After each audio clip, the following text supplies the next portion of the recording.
ہم سد ذریعہ پریکاشنری میجر کے طور پر یہ تجویز کرتے ہیں کہ اس کو چہرہ بھی ڈھانپنا چاہیے. یہ بات اس طرح اگر بیان کی جائے تو اس میں ایک رجحان، ایک رائے کے طور پہ بیان کی جا سکتی ہے. علماء کو یہ حق ہے، مجھے یہ حق ہوگا کہ میں آگے بڑھ کے ان پہ کہوں کہ بھئی جب اللہ نے پریکاشنری میجر کے طور پہ ان چیزوں کو یہاں تک محدود کر دیا تو آپ اس کو آگے کیوں بڑھا رہے ہیں. لیکن آپ بھی اگر اپنانا چاہتے ہیں اس کو تو کوئی خلاف دین کام نہیں کرتے. آپ اللہ کی منشا کے حصول میں آگے بڑھنا چاہتے ہیں، لیکن اس کو اسی طرح بیان کریں کہ اللہ نے جو بات کہی ہے وہ یہاں تک ہے، اس سے آگے ہم احتیاط کی یہ بات کر رہے ہیں.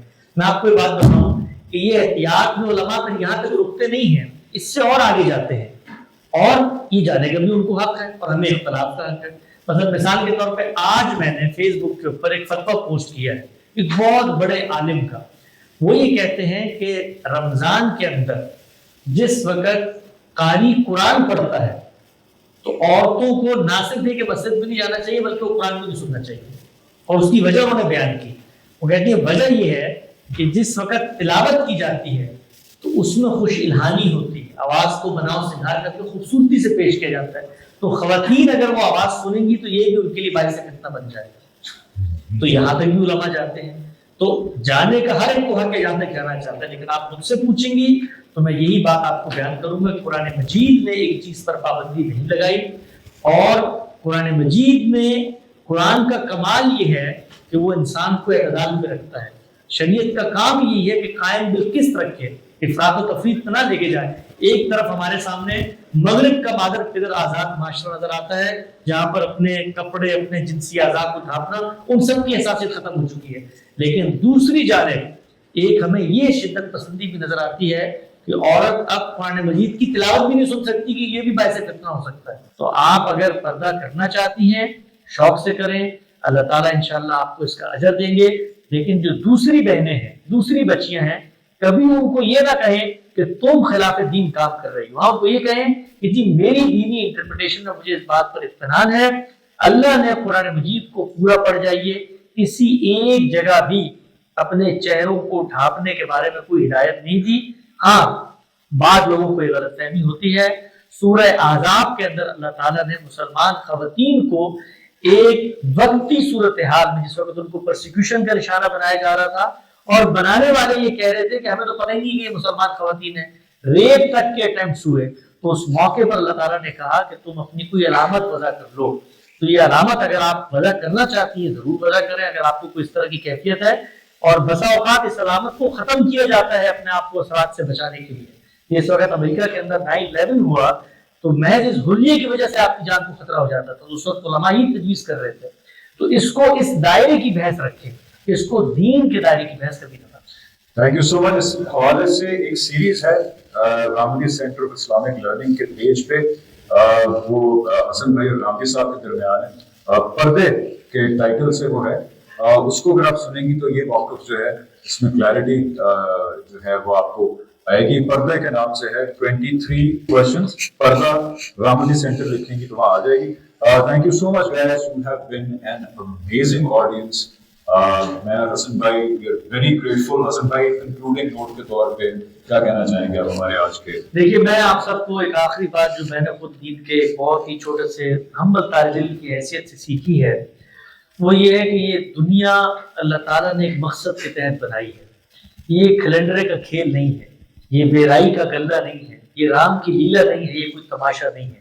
اس دنیا میں اللہ تعالیٰ نے ہمیں ایک امتحان کے لیے بھیجا ہے اور امتحان کا وہ دن بہت قریب ہے. ہم میں سے کتنے ہی لوگ ہیں، آپ اگر پیچھے مڑ کے دیکھیں، انسان کو اللہ نے ایسا بنایا ہے کہ وہ اپنے حال میں جب جیتا ہے تو اپنے ماضی اور اپنے مستقبل سب کو فراموش کر دیتا ہے.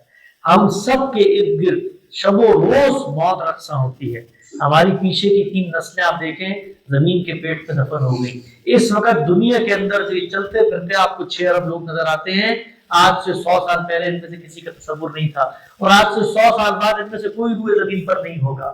تو اللہ کا دین ہمیں یہ بتاتا ہے کہ انسانوں اپنے آپ کو پہچانو، تم موت کے دہانے پر کھڑے ہو، کنویئر بیلٹ کی طرح تم لوگ اللہ کے پاس جا رہے ہو.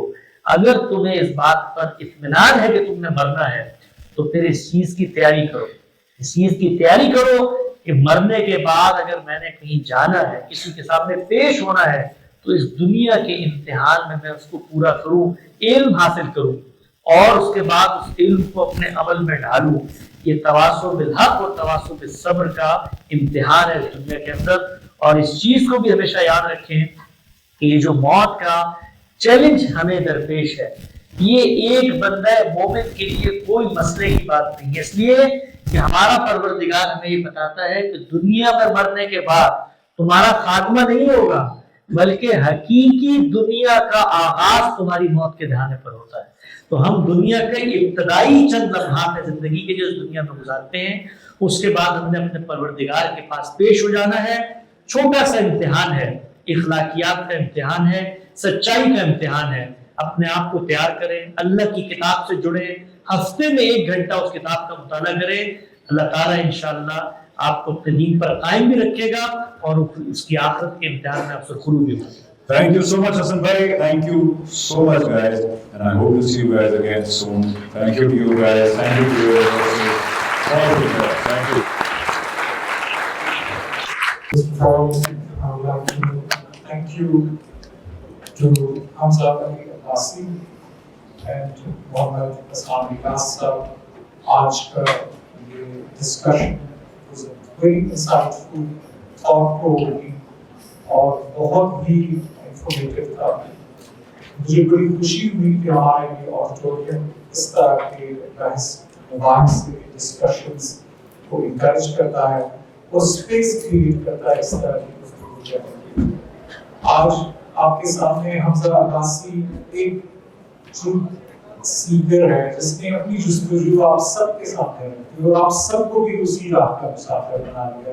تو میں چاہوں گا، مجھے پتا ہے کہ چھٹی کا ٹائم بھی ہو رہا ہے، فصل کا ٹائم بھی ہو رہا ہے، سردیوں کا بھی ٹائم ہو رہا ہے، لیکن میں چاہوں گا کہ آپ سب بھرپور تالیوں میں دونوں مہمانوں کو